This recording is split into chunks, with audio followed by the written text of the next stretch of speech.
What's good, ladies and gentlemen? Welcome to SK Wealth Academy podcast number 102. So let's get started. Now, if you're listening to this on an audio only download and you're wondering where some of the missing podcasts are in between, from podcast number 102 forward, I am going to record all the audio files. So I will upload those to just podcast audio only channels. And I'm not sure which one I'm going to use yet. So in future podcasts, I will let you know. If you found it already, obviously you already know. And you can find the missing podcast numerically on my YouTube channel at SK Wealth Academy Podcast. Now, if we're beyond July or August of 2020, please go to the Kim platform, k.im. Has nothing to do with me, but kim.com. And all the podcasts will go online at the k.im platform. So let's get started. Now, this podcast is called Are You a 1 or Are You a 0? Don't be either, be a 2. Now, for those of you that are fans of the brilliant TV show Mr. Robot, you know what this means. Now, Mr. Robot has been the only TV show that I've watched this entire year of 2020 so far. So I'm a big fan of that show. If you don't know what that question means, are you a 1 or are you a 0? Then number one, you should be a fan of that show. Go watch season 4. And if you don't know, then you'll have to stay tuned and I will explain it to you later in this podcast. But today, I promise you, this is going to be one of those podcasts where I'm going to drop some deep knowledge that will make you think more than any other podcast I have dropped so far in 2020. So let's get started. And though I know that many of you share the podcast that you like with others, please do so with this one, as I believe this podcast, like I mentioned, will challenge you to think more than any other podcast I've released thus far. And as Google and YouTube executives do not like a thinking population, because a population that thinks for themselves is one that's difficult to control, I'm sure they're going to throttle and shadow ban this podcast.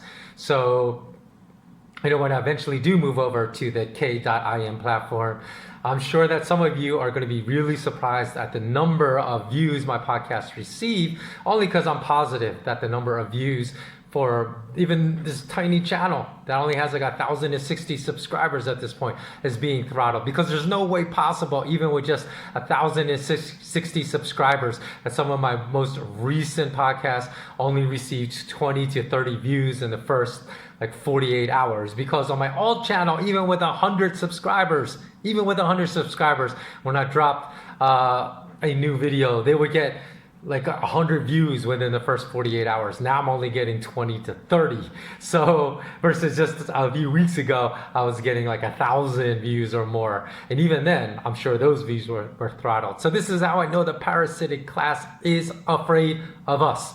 Videos on YouTube you should likely seek out are the ones with the least amount of views, not with the most views. Because let me remind you that I mentioned that billionaire Eric Sprott listened to one of my one of my podcasts, because he mentioned it in one of his interviews that had less than 1,000 views. So the number of views is indirectly proportional probably to the amount of truth contained within that video. And those that receive millions of views are cat videos that have very little truth of anything other than just the truth of the expression of love of animals. But other than that, there's nothing there. And the ones that only receive a few thousand views sometimes have the most truth of the hundreds of millions of videos on the YouTube platform. So again, let's get started now. As you know, I've been speaking a lot about the parasitic host relationship, because everything in life can be broken down into a parasitic host relationship. Now, we live in a technological age where the technological advancements have been unparalleled during our lifetime. But unfortunately, the advancement in technology that has led to a better quality of life in many aspects, and actually a worse quality of life in many other aspects, they have been also counterbalanced. Anything that has been a progression and a positive has been counterbalanced by the increase of entropy in our lives, which is a facet of modern life that the parasites of this world have co-opted to their great advantage. Now, here's the crucial thing about entropy. It always increases over time. That is a immutable law. And it's a natural tendency of things to lose order. So left to its own devices, life will always become less structured, less pure, more chaotic. And parasites love chaos. Now, the parasite-host relationship on YouTube, between YouTube and Google with the content creators of YouTube, is that YouTube and Google are the parasites that feed off the hosts, the content creators. And if all the content creators migrated off the platform, guess what would happen to the parasites? The parasites would wither up and die. Now, this parasitic host relationship, as I said, has unfortunately infiltrated every aspect of our lives today. Now, money used to be pure gold and silver only. That was the only thing that passed as money at one point in history. And eventually, the parasites come in, and like they do, they ruin everything that is good. And they broke down the monetary system into worthless pieces from something that was pure gold and physical money, physical silver, into worthless pieces of cloth, plastic, and digital bytes stored on bank servers that are backed by some kind of redundancy backup software system to ensure the integrity of the digits on the hard drives of the servers that belong to certain banks. Now, how, as parasites do, they weaken sound money that could not be compromised, that had no third-party risk, into an inferior form of money with massive third-party risk that literally they turn money into a digital entity that can be conjured out of thin air like magic. And by the way, for anyone that tells you there's not enough physical gold to support the global economies, they are merely parroting the platitudes and falsehoods forwarded by the billionaire parasites. And they have never really figured out how money works for themselves, because if they had, they would never say that, because it's ludicrous. So that displays they understand nothing about the modern monetary system. So there is more than enough physical gold, even as a limited resource, to back a modern monetary system again, and all the GDP of all the nations, all the 194 nations in this world. So it's a lie the banker parasites want you to believe, and I fully explain why that's a lie in my SK Wealth Academy courses about money. Now, another facet of life that the parasites have overtaken is education. Education used to be about life lessons, self-reliance, growing one's own crops and food, hunting for one's food, knowing how to make fires and to build one's own shelter, knowing how to identify stars in the sky and how to shove sticks in the ground and follow the shadows over time to identify north, south, east, west without a compass, and be told to find purpose in life. That was education. Then the industrialist parasites took over, and they infected institutional academics. They incorporated the Prussian model of blind obedience to the state and to authority, and spread this system of academics worldwide. Now, regarding the parasitic nature of academia today, that has basically migrated it away from critical thinking, skill development, and education. I was recently talking to my father, who's entering his golden years right now, and asked him if he had any regrets in his life, because I wanted to learn from any mistakes he may have made. And so I asked him to pass on his knowledge to me. And he said, oh, you know what, I have plenty of regrets, but it's like, I don't know if I'm ready to verbalize them yet to you, but I will in time. And then he asked me the same question. What about you? Do you have regrets? And I said, yes. I regretted getting my 2 master's degrees.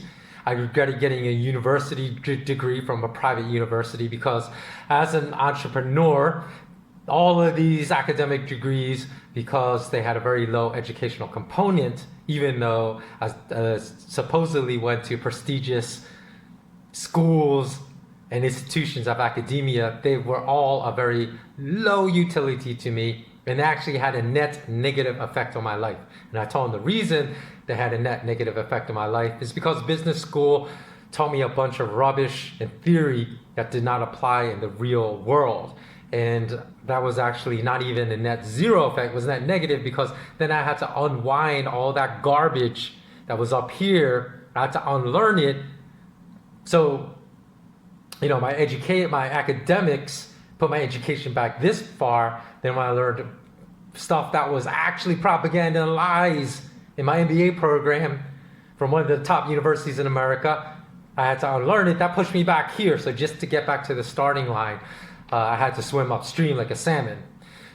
So I told him I regret actually not being educated, because having a long academic career is not the same as education, because most of my education came through self-education, most of what I know today. So I said I regretted pursuing education through the institutional academic system, and I said I would have stopped out of high school, because that was more than enough, and I had already learned enough to become an entrepreneur at that point. And everything else that was valuable I would have learned on the job training. So parasites have even infected the realm of martial arts, because for those of you that have been watching me for a long time, I am a really avid martial artist. Today, martial arts dojos have been affected by parasites just seeking monetary gain, that are really not even interested. They're have been affected by these fake senseis and fake sifus that are not interested in passing on the true teachings, the warrior culture, the warrior spirit, the indomitable spirit of martial artists, the physical wisdom, or the philosophical wisdom of the arts, and then even teaching the true physical skills of martial arts. They're not even passing on that part. So, because the word martial means war. And I've seen so many beta instructors out there that are teaching beta males that will never survive a real fight, because they say, I can't have my students fighting because, they don't like it. I see this look on their face, and then they leave and never come back, because they're making it about money. They don't care about building true warriors, which is what martial arts is about. So today's beta males that have been, basically going to these martial arts classes taught by these beta instructors and predominating over the other true warrior spirits, that female and male, that are in these classes, they could have never survived under the harsh type of training I endured, when my shins and my forearms looked like beetroots after hard sparring sessions. And today, many students are handed black belts in dojos that are more a product of the fees they paid for their testing, rather than a reflection of the warrior they have become. So nowadays, unless the outfits you're training with are those that actually produce professional MMA fighters, because those are actually real martial arts schools, the level of instruction has become very poor in many martial arts dojos. And in fact, my first teacher, when he learned that my intent in coming to his dojo was pure, and that I really wanted that to harden and make my spirit very strong, and that I would only use it as a true martial artist would, for pure self-defense, not to instigate and to rouse and cause trouble. And because I started actually training in martial arts very late in my early 20s, and I was not learning it so I could win fights in bars at that point. So he pulled me aside after class, I think it was during my second year of training, and he told me he was no longer going to charge me the $100 monthly fee, which in inflation adjusted dollars today is well over double that amount. So as a young kid, not having that burden of that training fee meant the world to me. And he told me not to tell any of the other fellow students or my friends in that class of the free ride he was giving me, but he told me when he saw that someone's heart was right with training, that he would waive the instructional fee. So he never charged me for a single class. I think it was for like the last 2.5 to 3 years I trained with him. So before I move on, let me also tell you one more quick story, because this is a story you remember of one Valentine's Day. It fell on a Friday, and I told my girl at the time, hey, I'm going to go to my class. I'm going to train. and I'll be home by 8. And even then, there was that yin and yang kind of exposition we see in life, because this is one of the best martial arts teachers I ever had in my life. Yet he taught at the Four Seasons Hotel. So I was going to the Four Seasons Hotel to train, because his dojo, he turned like a racquetball court in the gym area of the Four Seasons into his dojo. And I told my girl at the time, hey, I'll be done by 7:30 p.m. I'll be home by 8, and then I'll cook you a nice meal. We'll pop open a good bottle of wine. We can still have a good romantic Valentine's Day. But I also told her I was not going to take her out to a nice restaurant to pay an elevated price for a meal that on the 15th of February, the very next day, would be half the price for the exact same meal. This had nothing with me not wanting to spend money on my girl or being cheap, but it had everything to do with being unwilling to assume the mentality of a slave, to live within the illusory world created by the parasitic class that wants to basically instruct us of how we should behave on certain days. They say you must do certain things, like you must take your loved one out on this day and pay 2 to 3 times as much for the same meal that you would pay on any other day at the exact same restaurant. Now, people really understood the management perception game of the diamond industry. I mean, really understood how that diamond industry actually works and how people came to pay exorbitant fees for diamonds, because there's a time when people did not pay any more than like $80 for a 1-carat diamond. Every single person that paid thousands of dollars for a diamond ring they gave to a girl would feel really stupid.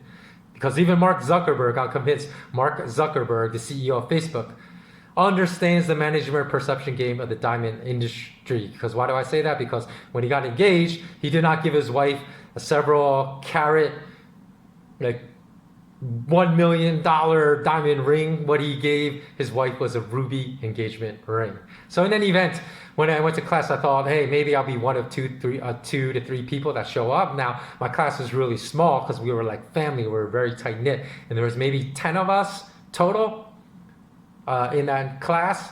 But when I went to class, the class was nearly full. I think 9 out of the 10 people showed that day. And I was really surprised. And I remember thinking at the time of being really surprised, because I met the girlfriends and the wives of, my other friends in the class. And I thought that all the girlfriends and wives would be really mad if they did not come home straight after work for Valentine's Day and then take them out to a nice romantic Valentine's Day dinner. But I shouldn't have been surprised, because if there's one sector of society that will refuse to live by the rules of the parasitic class that the parasitic class enforces upon us, it is martial artists. And anyone that's a martial artist, you can have this conversation with them. They will confirm that. Because you want to know why the rates of anxiety and depression, of alcohol and drug sales always spike during the holidays like Christmas. Why there's always higher rates of suicide during the holiday season. It's because we have fallen victim to the ideals of the parasite that tell us, hey, if you're alone during this time, you're a loser. You should be depressed. You should maybe even think about killing yourself. Or you should drink yourself drunk to forget about how much of a loser you are, that you don't have a partner during this time. Now, people that give up on life during these times are people that have been trapped in the world parasites have built for us, because no free man or free woman would ever take their life from and even experience elevated levels or feelings of loneliness over the holidays. Because how come you don't feel extremely lonely on December 22nd or December 27th? If you're a single person, but you only feel lonely on Christmas Eve, on December 24th, or on Christmas Day. Think of how absurd these rules are that have been created and shoved down our throats by the parasitic class. Now, within the confines of the program, or this podcast, man, I'm going to try to be like Fernando Vera from Mr. Robot. Because I feel like in this podcast, what I'm going to try to do is to break down all your beliefs and put you through some intense emotional pain in which you realize you may have been living your whole life by some kind of fake paradigm and a lie that the parasitic class built for us and caged us within. And that after I break them all down, then I'm going to try to rebuild most of your beliefs about life that have been completely wrong up until this point. Because most of us are living behind bars put in place by the parasitic class. And until we break through those bars, we will always be living a lie. Now, another facet of life, because remember I said that every single facet of life now has been infected by the parasites, and they have built this parasite-host relationship with us in every single aspect of our lives. Religion is another one. Religion used to be about the central tenets of love. Now, eventually it was broken down by parasites to require middlemen between God and men. It required confessionals, required men to divulge their darkest secrets to middlemen called priests that can then use these secrets to control men and women, and eventually devolve to the lowest level of parasites, televangelists, that constantly beg for your money. They say they're going to use the money to help the poor, but then you see them on TV and they're taking the money and spending it on themselves, or buying private jets, and they're buying multiple homes worth millions of dollars. So for those of you that are religious, you need to understand no middleman is ever needed for your own personal religious journey. And speaking of religion and Christmas, do you know that parasites have corrupted religion so much that Christmas has nothing to do with the birthday of Jesus? As all biblical historians agree, and it's consensus that Jesus was born sometime in the spring and not in the winter. Now, Christmas Day actually falls on a massive pagan holiday during the Roman Empire that was marked by exorbitant drunkenness and debauchery, and it was celebrated in ancient Roman times. And the Romans that wanted to convert the pagans into Christians actually turned the birthday of Jesus into this pagan holiday as a tactic to try to convert pagans into Christians. Now look at the origins of certain of the holiday Christmas rituals, and you will find that they're actually pagan rituals, such as putting great gifts under the Christmas tree. I said under the Christmas tree. It has nothing to do with the three wise men giving great gifts of frankincense, myrrh, and I can't remember the other oils they gave to baby Jesus. It had nothing to do with that. I see Christians posting messages during the holiday seasons on social media all the time, happy birthday Jesus, that are completely historically inaccurate. But because they operate within the parasitic world of mismanaged perception, and people that post messages like this, they don't understand the truth, so they are not really free. And if you're listening to this and your birthday is on June 16th, do you celebrate your birthday on the 5th of September? No, right? And why? Because you weren't born on that day. This is how much the parasites control everything we think, how we behave, and even the paradigms we use to assess our own self-worth. We have to stop surrendering our power to them so easily. We have to stop living by their paradigms. Now, I understand why some people out there are strongly anti-religion. Trust me, I do. But it's because they're looking at religion through the lens that hateful parasites have given them, not through the lens of truth. People always say, look at the evil in this world committed in the name of religion. Look at the wars that have been fought for religion that killed millions of people.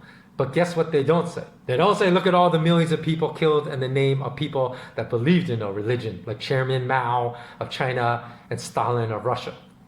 Now, Mao was estimated to have killed 30 to 45 million people on the low end and up to 70 million on the high end of estimates, numbers that dwarf the numbers of people that have been killed in any holy war. Stalin was estimated to have killed 6 to 9 million people and believed in no religion. Now, you know why this argument is not made, because it's a logical fallacy. It's a logical fallacy made by Christians too against atheists, just as it's a logical fallacy that atheists make of look at all the evil committed in the name of religion.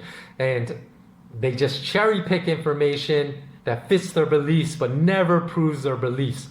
And it's people that use these arguments are trapped in the parasitic paradigm of non-critical thinking. And people that make these arguments cater to the lowest common denominator of thought, because parasites have built a world that has stripped us of critical thought, in which the most popular beliefs are held by people that have the lowest abilities of critical thought.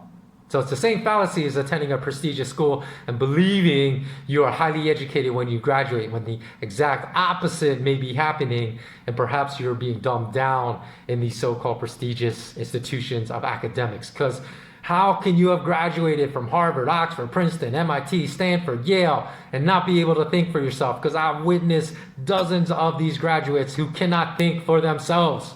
Everything they say about finance is just parroted. It's just a parroted regurgitation. They're vomiting the words of billionaires are telling these billionaire parasites that are telling them what to believe, what to think, how to think. And, because thousands of seniors are incapable of independent thought and have graduated from every single one of these universities I just named. So why do people that say, look at all the evil done in the name of religion, not extend the same fallacy, logical fallacy to the medical profession then? Because why don't they name the nurses and medical personnel that were notorious serial killers, like Harold Shipman? He was believed to have killed 250 people in the UK. Miyuki Ishikawa was a nurse that worked in Japan that murdered more than 100 newborn infants when she was working at her job. Niels Hogel was a German nurse believed to have murdered more than 300 of his patients. Now, how come these people don't argue, look, the medical industry should be completely eradicated. We should all return to the medicinal knowledge of the Dark Ages, because look at all this evil committed in the name of the medical profession. And because without such easy access to all these medical professional personnel had to life-ending drugs, they would not have been able to drug their hundreds and hundreds of patients and murder them. So let's forever ban the medical profession. Of course, you should be able to see the fallacies of these arguments. So you say you want to learn, you got to ask the right questions, right? If you don't ask the right questions, you won't receive the right answers. But here's why life is not binary. Even when you ask the right questions, if you ask the wrong people the right questions, you will still receive the wrong answers. So first, you have to find the right people to ask the right questions to before you will receive the right answers. Now marinate on that for a while. Tell me that's not some deep Yoda Jedi-ish. And you will realize why we are so misinformed as a society and why so many people remain ones and zeros and never self-actualize and become twos. Now, our heroes shouldn't be people like Buffett, Bill Gates, Jeff Bezos, Jamie Dimon, who else? Christine Lagarde, Mario Draghi, Jerome Powell, Steve Mnuchin. These should not be our heroes. People that build their fortunes on the broken backs of others and stomping on the necks of others. Heroes should be people like Justin Wren, Alex Honnold, people you may never heard of, but that are giving huge amounts of their small salaries to bring clean water to 785 million people in this world that don't have access to clean water, to millions of people that have to walk 2 hours to find clean water and walk 2 hours back to their village to bring clean water and have it every single day. They have to do this. That are installing solar electricity panels to villages and remote areas that never have had electricity and are truly improving people's quality of life. These are the people that we should be looking at as heroes, not these billionaire parasites that so many of us admire and look up to. Now, previously I've spoken about the perception management game of the parasitic class and how there are different levels to even this world. Now, I'm not talking about parallel universes, but I am talking there are different levels of this world, and most of us are trapped in this level the parasitic class has built for every aspect of our life. Now, if this podcast is interesting you so far, because I'm probably only about halfway through it, go listen to the sister companion podcast of this one, which is podcast number 93, Live by Your Own Rules and Be Free, or Live by the Rules of the Parasites and Be a Slave. And podcast number 83, Break Through the Insidious Perception Management Game. Now, as I mentioned earlier, the parasites have built multiple levels to this world. And they live in a different, completely different world than the one they built for us. Because the one we live in is one in which every single one of our perceptions about every aspect of our life is being managed by them. In essence, a parallel world to the one in which we live exists, where freedom is housed. And most of us are not there. And we have to think bigger. We have to understand that our choice is not binary. It's not a 1 or a 0. But it's to escape these binary choices to become a 2, to break the mold. That is what makes Mr. Robot so brilliant, the TV show that I referenced at the very start of this podcast. And we have to think beyond the choices the parasitic class has given us in order to escape this perception management world that they created. They've trapped us in a world of 1s and 0s, but to escape it, you must become something that does not exist in this world. You must become a 2. And as I've proven to you in this parasitic world, that is, parasites have infected every aspect of modern life. So the only way to ensure that we are not allowing the parasites to feed off of us is to observe your neighbors, to observe our coworkers. If our lives resemble theirs in the most significant ways, and how we spend the majority of our time every day, if it's not radically different to the point where someone asked you about, or someone asked another person about you at work or in the community in which you live, how would these people ask that question? Will these people say you kind of blend in? Or would they say, yeah, you know what? Like Danny, he's a person of a different kind, you know? He exists on this different level of consciousness. Because if they say you're just like everyone else, most likely you're allowing the parasites to feed off you and control your life. All throughout society, or all throughout my life, society told me I was smart when I was not yet even close to the intellect I have today. And my intellect is increasing every single year because knowledge is limitless, right? And how you can apply that knowledge to improve the quality of your life is limitless. And they told me I was dumb when I actually thought I'd become an intellectual. So this should be a sign of the upside down world the parasitic class has built for us. When I was a kid, I took an IQ test and my IQ bordered on genius level. So people told me, yo, you're smart, you know that, right? And then when I went to university and took the college entrance exams, I scored a perfect 800 on the SATs, and my verbal score was not far behind. And people told me, hey, you know you're gifted, right? But guess what? These metrics that people were using to tell me I was smart and gifted were invented by the parasitic class to delude us. And I was living in this false paradigm of intellect because it felt good to hear those things. Hey, you're gifted, you're special, you're super smart. But some of the real geniuses in history, like Da Vinci, Gustav Klimt, Donatello, Picasso, Jean-Michel Basquiat, Bob Marley, John Coltrane, Miles Davis, I'm sure not all of them would have fared well in the parasitic tools of intellect, like an IQ test or a college entrance exam. And when I proceeded on my journey of self-education and really actually became smart in terms of being able to think for myself, of being able to critically think at an elevated level for most of others in society, to be able to easily spot logical fallacies committed by the majority of society the majority of the time. Guess what? Society started telling me I was wrong all the time and dumb for opposing the mass media narratives. And when that wouldn't shut me up, they censored me because I wouldn't fall in line. And they literally destroyed my last business. But at least that motivated me to produce my gift to you, which is going to be my online academy, SK Wealth Academy. But you know what? Although I was really angry for a while, and it's good to feel anger, because you got to find a positive outlet to channel that anger. And that anger became SK Wealth Academy. I was angry at them for destroying my last business. But now I realized in retrospect, they did me a favor. The parasitic class did me a favor. Because my last business was a consulting business in which my clients depended heavily upon me to tell them everything. You should buy this asset at this price. You should sell this asset at this price. You should buy this asset through this means. Don't buy this asset in this form. You know what? Buy this asset during this season, not during that season. Buy it during this time of the day, not that time of the day. And while I did try to build up their level of self-reliance, it was incomplete. Now my new venture, SK Wealth Academy, is totally about self-reliance, which is a much better operating model for everyone that will allow you to become a 2. Whereas my last business really did not provide all the tools to allow my clients to escape the binary world of zeros and ones. So what does it mean to become a 2? What does it even mean to be a 0 or a 1? Let me explain. In that TV show, Mr.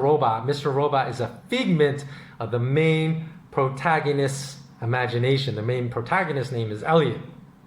And Elliot created him, Mr. Robot, to deal with the very stressful situations that Elliot finds himself within the storyline of that show. Now, in one episode of the show, Mr. Robot really gives it to Elliot and scolds him, saying, the world is a dangerous place, not because of the people who do evil, but because of the people that look on and who do nothing. Now, people who look on and do nothing in this world are among billions. Billions with a B, not millions with an M. If people actually stood up, if we stood up and acted upon injustice, then the parasites would have been thrown out centuries ago. And it infuriates me that we, the people, remain passive. I have never remained passive since I can remember. And this goes back all the way to when I was 6 years old. I've always fought and done my part. And as I already mentioned, my actions led to the loss of my prior business. So I paid my dues. I paid the ultimate price for not being a 0. I completely lost my business. Now, Mr. Robot asked Elliot, are you a 1 or are you a 0? And he said, a 1 means yes, I will act, I will do something to change this world and make it better. A 0 means I will be a passive bystander. I will do nothing. I'll stand idly by while injustice proliferates like a coward. The 1s of this world are not the Jeff Bezoses, not the Bill Gates, not the Steve Mnuchins, because they are acting, but they are acting to make the world a worse place, a better place for them, the 0.1 percenters of the wealthiest, of the wealthy, the uber wealthy, but for everyone else, they're making the world a worse place for humanity. So they are, in fact, negative 1s. There are plenty of 1s in this world, but we need more 2s. The 1s are people like Kevin Hart, people that have really good hearts, have good intentions, but they haven't yet figured out this paradigm that the parasites have built for us. So what do they end up doing? In order to try to do something good, they end up teaming up with the negative 1s. They end up teaming up with Jamie Dimon from JP Morgan, because that's exactly what Kevin Hart did. And he's working with people like this to try to make a change. But guess what? These types of actions will never make real, sustainable, positive change. Because they don't understand the parasitic host relationship yet. So they will make change, but only at a superficial level. It will never be sustainable. It will never be lasting. It will never reach the people they're trying to reach. So the negative 1s and teaming up with the 1s are fine. And what does negative 1 plus 1 equal? 0. They cancel each other out. That's why they're fine.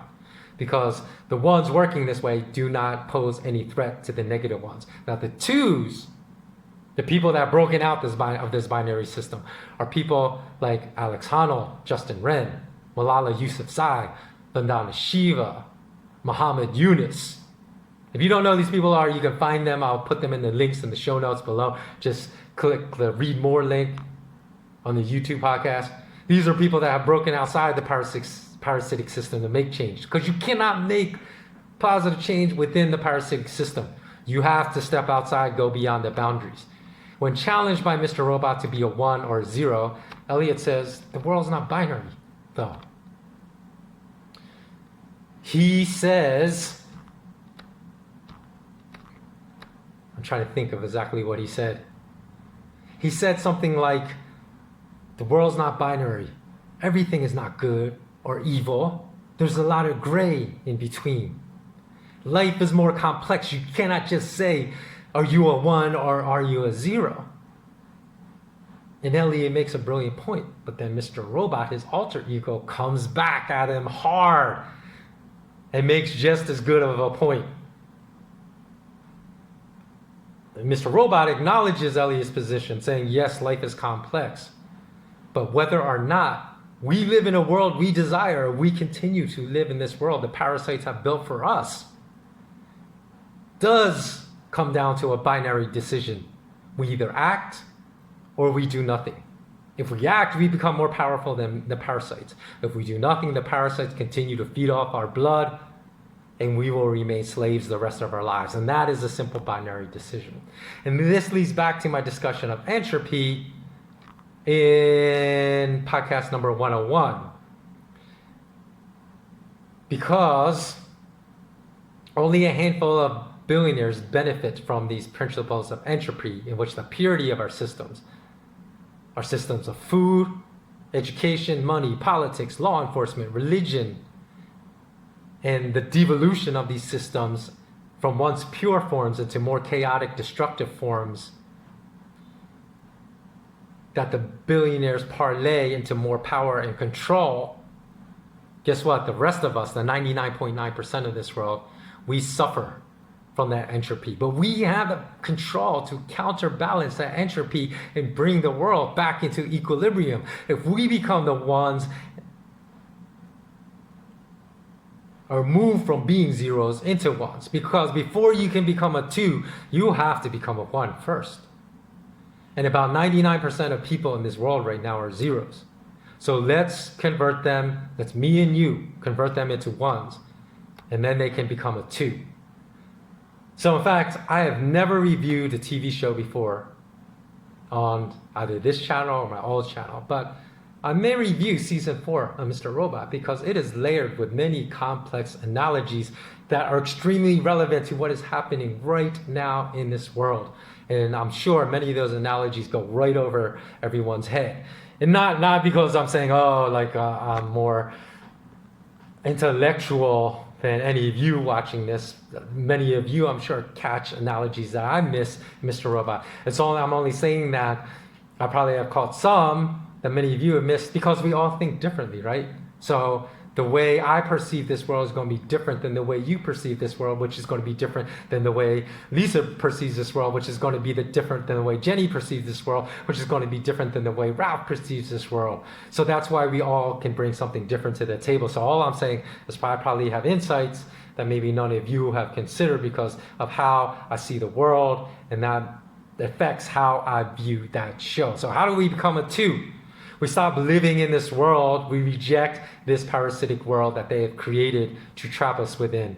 As I said, the parasites have infected all our truths and polluted all truths in this world today. Even when it comes to food, they infected all our food with GMOs, right? So how do we progress and become a 2 in this aspect of life? Well, we become a 2 by perhaps pooling our money together at the local community level, buying a plot of land and planting gardens and harvesting food and sharing it. At least this food we know will be clean. I recall when I was still working in corporate America in LA, that one of the temp workers was from Croatia. And he was a really good guy, and I used to talk to him during lunch break and whatnot. And he told me the first time he stepped foot in a US grocery store and he saw the organic section, he's like, what is it? What does that mean?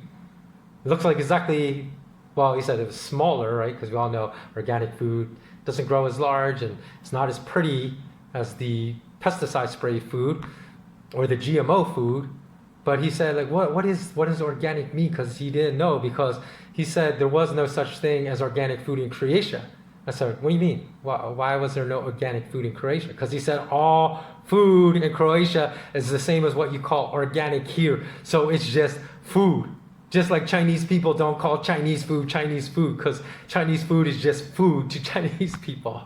So in this parallel world that exists to the one in which parasites have trapped us, there are ways out. That's one way out as far as the parasitic world of food. Now, when it comes to money, the parasites have also trapped us in a parasitic monetary system. So all money that is sound, right, it has intrinsic value, and it keeps inflation at near zero for multiple generations. and the monetary system based off of sound money benefits all of humanity instead of benefiting only the parasitic class and making it very easy for the parasitic class to transfer the wealth of 99.9% of the people in every nation to themselves to 0.1%, which is exactly what they have designed this parasitic monetary system to do, which is why the 0.1% own the same wealth as 99.9% in virtually all 194 nations in the world today. So a sound monetary system, again, you have to completely break the mold in order to start a sound monetary system. Instead of the uber wealthy starting the race 1,000 kilometers ahead of us and having to work 1,000th the amount we do to earn their money, that's exponentially higher than the money we earn. Under a sound monetary system, hard work, given the fact that say like 1,000 people are working equally as intelligently as everyone else, hard work will result in the hardest workers earning the most money under a sound monetary system in which everyone is working equally as intelligently as everyone else.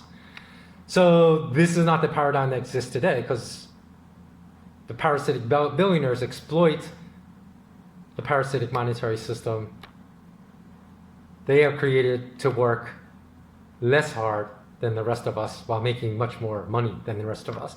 Now, in the parallel world of truth, there are no fake Christians, there are no fake Jews, there are no fake Muslims that preach hatred and terror and continue to propagate wars. And more significantly, if they're part of the military-industrial complex, and certainly there are many Jews and Christians that are, not too many Muslims that I know that are part of the military-industrial complex, but these fake Jews and fake Christians pocket billions of dollars off of death, and they get rich off of wars. But the only true soldiers of religion are the soldiers that preach love and equal opportunity for all, and light the way to bring people dwelling in darkness, those that are dwelling in survival mode, in abject poverty. They light the way for people to get out of darkness with love, not by dropping bombs on their heads. And in the parallel world of truth, academics actually provides education, teaches students how to think. In the parasitic world of academics, students are told what to believe, not how to think. In the parallel world of truth, every journalist is an investigative journalist that never uses anonymous, unnamed, quote-unquote, official sources to report stories, but they only report stories with a minimum of 3 independent sources of information that all verify the same story, and no journalist acts as a vessel to forward state propaganda, as happens right now in the parasitic world of journalism. In the parallel world of truth, no journalist will report a story as fact to the masses without first discovering and putting in the time to understand if what they're reporting is actually true or not. The reason why people are so misinformed today about every aspect of life, about wars, politics, finance, money, education, is because journalists are part of the parasitic class, and people don't understand that. They serve the billionaire parasites with the intent to misinform us. Even about this current pandemic, in late May, the U.S. Centers for Disease Control reported that further data had revealed that the mortality rate of the virus among Americans under the age of 50 was 1 in 5,000. Where's that? I didn't see this big news. Oh, mortality rate for those under 50 years of age in America is 1 in 5,000. So every single state every single mayor and governor should open up the economy, not require anyone to wear masks. Where is that? Not require social distancing for anyone healthy under the age of 50. Where is that? Where is that? That's a fact. Go look it up. I'll include it in the show notes. And that, in fact, was in line with earlier findings from Stanford University and University of Southern California studies. But yet governors and mayors, also part of the parasitic class, have completely ignored these further studies and instead of breaking the lockdown, they have become more entrenched in the resolve to ruin everyone financially and to extend their lockdowns across cities in America as long as possible. And this is how we know journalists are part of the parasitic class. They have zero interest in reporting the truth about the pandemic, but only are interested in reporting misinformation that supports They're extension of draconian measures enforced by their parasitic masters. Even when it comes to reporting potential vaccines like the ones being pursued by Gilead Pharmaceuticals, just listen to the fake headlines that have been released by the parasitic journalism industry. In February 25th of this past year, CNN reports, headline, word for word, Gilead scientists drug remdesivir may help treat coronavirus symptoms, according to the World Health Organization. April 17th. This coronavirus drug, aka remdesivir, shows promise treating severe COVID-19 cases.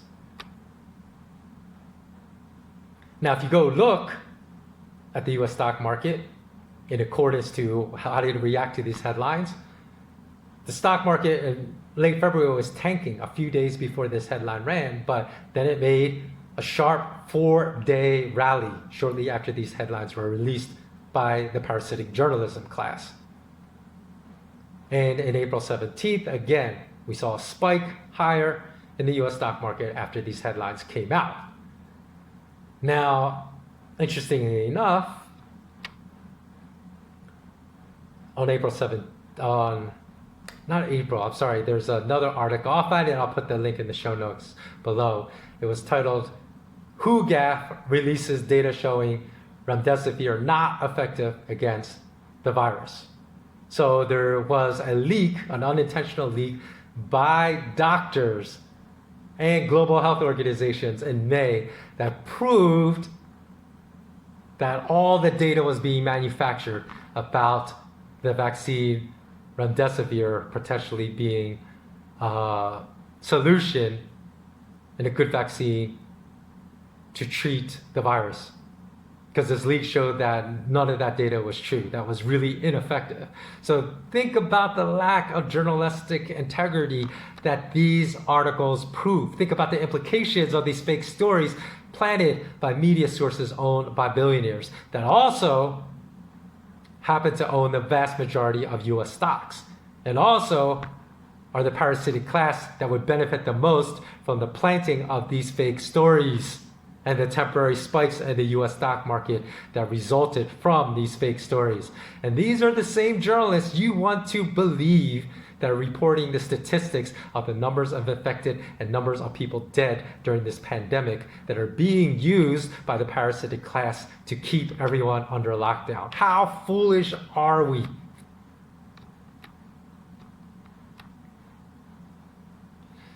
Now, this hasn't always been the case. The parasitic class had not always affected every single aspect of our lives.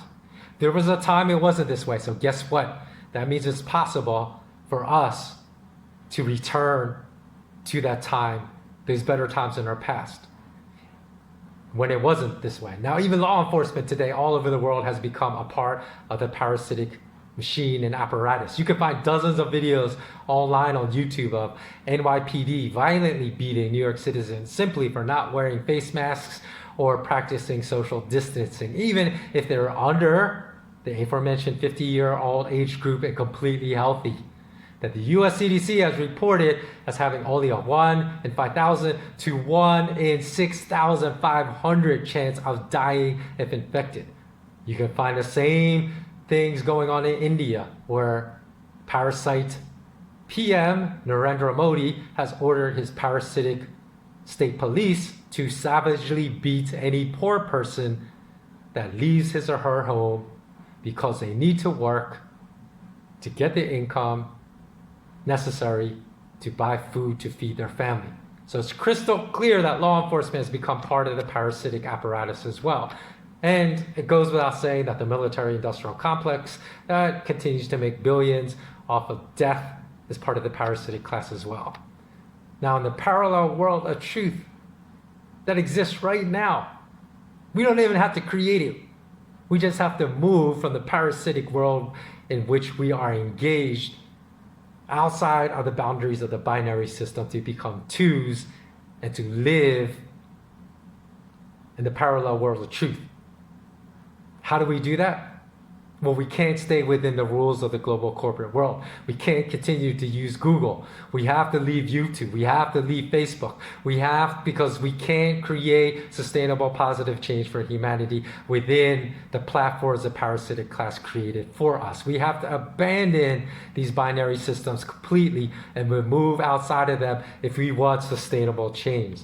So let me know below anything you have found useful to avoid becoming a victim in the parasite-host relationship. And let me know how you have expelled the parasites from your life. Please share your thoughts.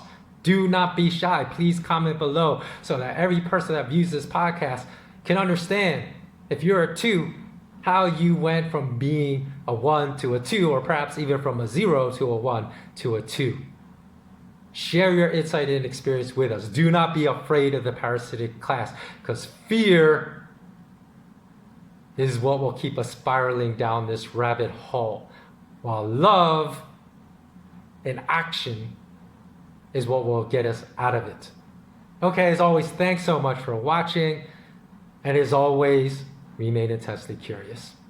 I hope you really enjoyed this podcast as much as I enjoyed making it. Take care.